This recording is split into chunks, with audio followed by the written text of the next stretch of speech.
Good afternoon, Ms. Sarah. Today we are going to talk about our final assessment for this subject, where we are supposed to conduct a classroom observation. I have done this with my fellow classmates, which are me, Punithaa, Sivaranjinii, Sarveshinee, and Tishaa. So let's begin with our first slide.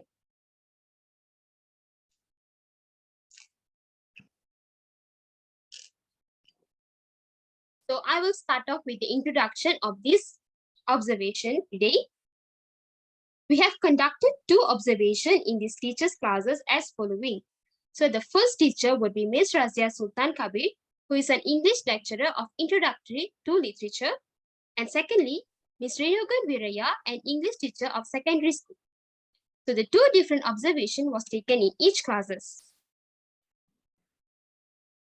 So the agenda of the discussion today is these 12 things, which are the 12 main things that we have observed in each classes, and this will be the main topic of our discussion today.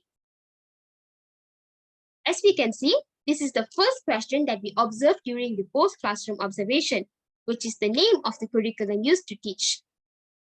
For teacher A, the name of curriculum used to teach is the Malaysian Qualifications Framework, MQF. The classification of tertiary education in Malaysia is organized upon the Malaysian Qualification Framework, MQF, which seeks to set up a unified system of post-secondary qualification offered on a national basis in the vocational and higher educations. While the teacher B conducted 2 different types of curriculum, which is written curriculum and also taught curriculum. For example, the teacher used textbook-based education for a better understanding, and also the teacher initiated the class by assigning group activities.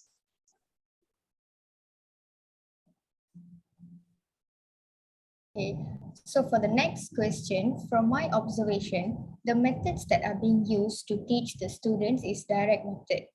Direct method is a question and answer based teaching. For an example, the teacher will ask the students some questions and they will answer the question on the spot. Then we have content-based instruction. Content-based instruction is the teaching that is organized around the content or information that students will acquire rather than just focusing on the syllabus. Lastly, we have collaborative and cooperative learning. Learners work with each other on projects where they must collaborate as a group to understand the concepts that are being presented to them. Okay. So there was 2 methods that was conducted during the class. One was active learning and another one was cooperative learning. So active learning means where the teacher motivated the students to solve the problems, and they also had a brainstorm during the class. And cooperative learning, which means when the teacher divided the class into groups and they conducted a quiz among the students.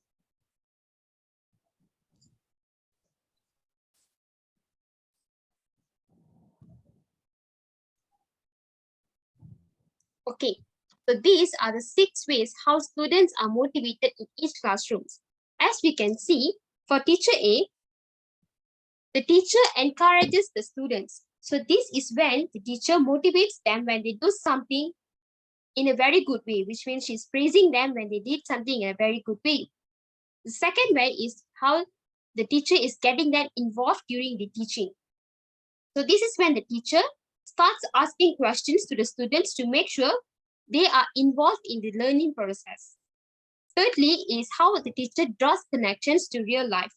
So when a teacher gives examples, the students can relate to the real life situation, and this can help them understand more about the subject that they are learning. And the fourth way is by offering incentives. So this can be by giving them small gifts to make them motivated to achieve more during the classrooms. And then the teacher can also make the students stay motivated by getting creative during the teaching.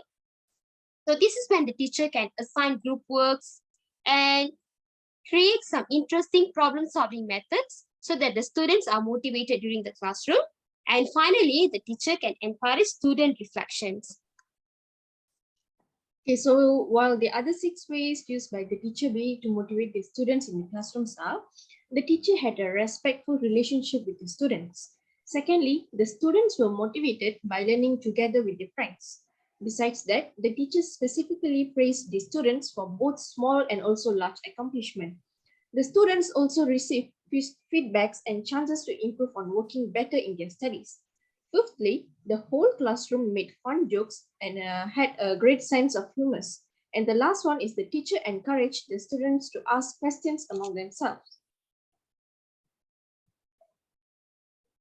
Okay, now moving on to the next questions, which are the level of the students. So for teacher A, the level of students is adults, which is a foundation level students in university. While for teacher B, it was teenagers for secondary school students. Okay, so now moving on to the next point, which is the proficiency level of the students. The students can communicate well in the language spoken during the classes. Moreover, the students have a wide range of knowledge on the subject taught based on the classroom observation which was conducted in teacher A's classroom. Okay, so the proficiency level of the students used by the teacher B is students had a good understanding of comprehension, responded in detail for every discussion, and actively participated using more extensive vocabulary with a better improvement. They also had a better engagement between their subtopics and the discussions during the class. Moreover, students spoke and wrote using a better grammar and various of vocabularies, and no error was found. And also, their state of understanding level gave them a great impact with the teaching lesson. Okay, now is the student-teacher relationship. So for teacher A, the students have a very good relationship with the educator. This is because they tend to answer the questions directed with a relaxing tone. However, if they could not manage to answer them, they feel comfortable asking for further clarifications.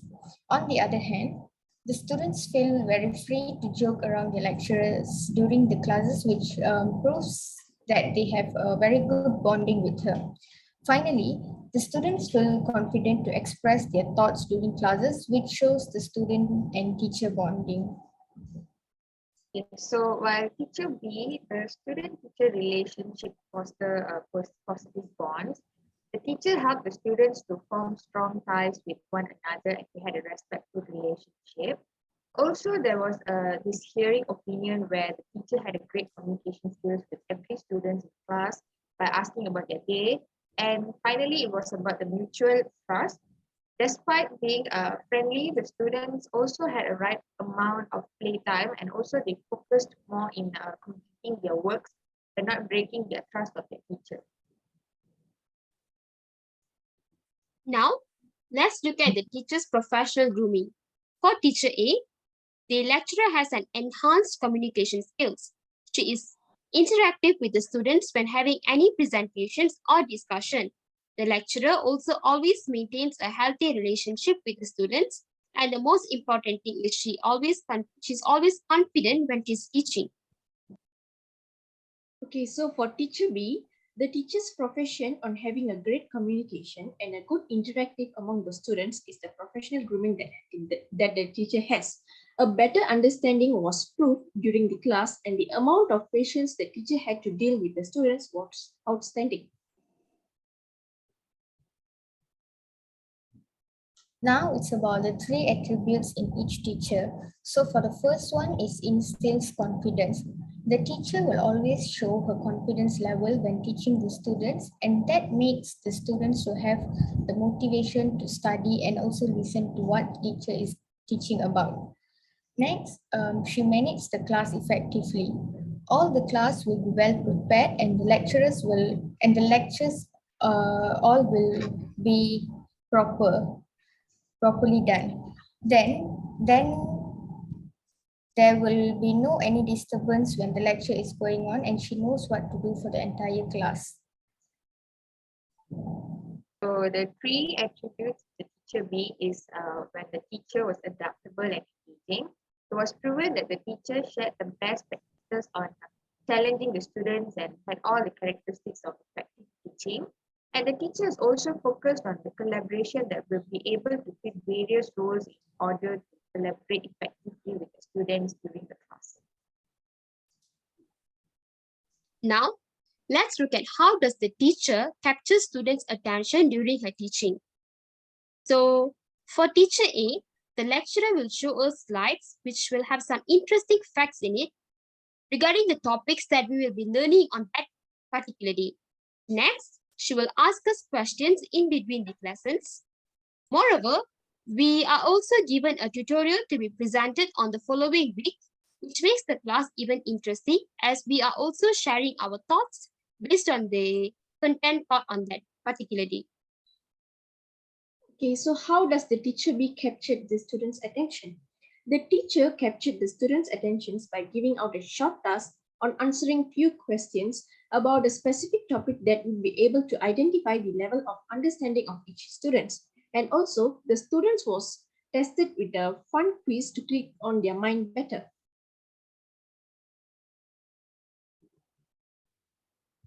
Okay, so the two examples on how each teacher demonstrates respect when responding to students is, for teacher A, the lecturer patiently listens to the presentation and give a very good explanation if what the students did is wrong, and if everything is done well, she will praise with respectful responses. Then the next one, the lecturer won't talk back to the students when they are explaining during the class. So, two examples of how the teacher B demonstrates respect when responding to the students is when the teacher patiently hears the students when they are about explaining something, and the teacher also acknowledges the students' growth by correcting them when they are wrong and used positive humor in teaching. Now, let's look at the teaching aids used by each teacher during their teaching. For teacher A, the teacher uses slides and also audio learning. For slides, the teacher uses PowerPoint, where she explains the points from there as we cannot have a written note, which is usual in a physical class. For the audio, the teacher usually uses YouTube videos, especially to explain stories in literature and also theories. Okay, on the other hand, the teaching aids used by the teacher B is by using projectors and slides. For example, the teacher uses the PowerPoint and also displayed a few images related to the topic she was teaching on the day.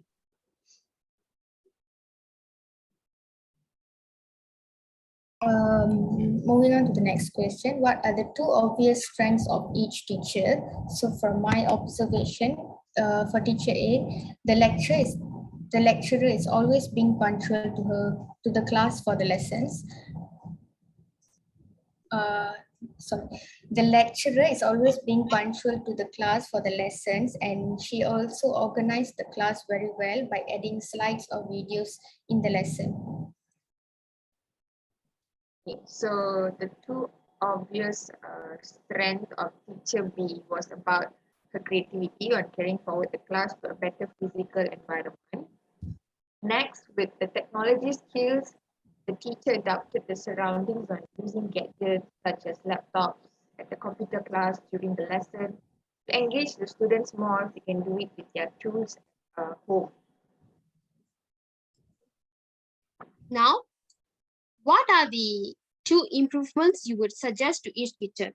So on my part, I would like to suggest that the teacher will realize not to spend so much time on just reading out, but instead they can smartly have some mind-challenging activities that will help the students to keep them awake. Besides that, I would like to suggest speaking louder and having an eye on each student from time to time will always be very helpful to identify the level of students for teacher A. Based on my opinion, two improvements that I would suggest to the teacher B is to reduce talking and have an effective activity that will help the students to focus more. Besides that, I would like to suggest to have a solo questioning round to see the abilities of each student's capabilities.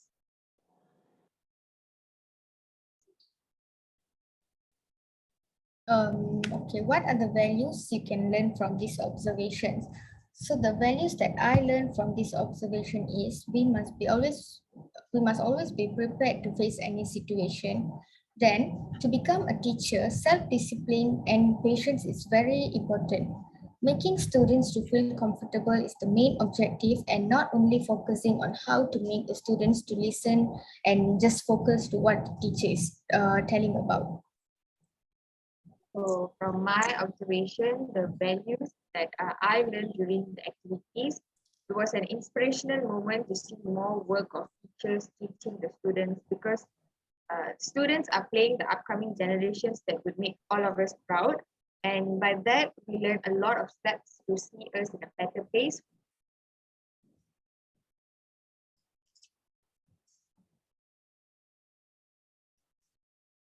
So these are the proofs of the observation that we have conducted during the assessment.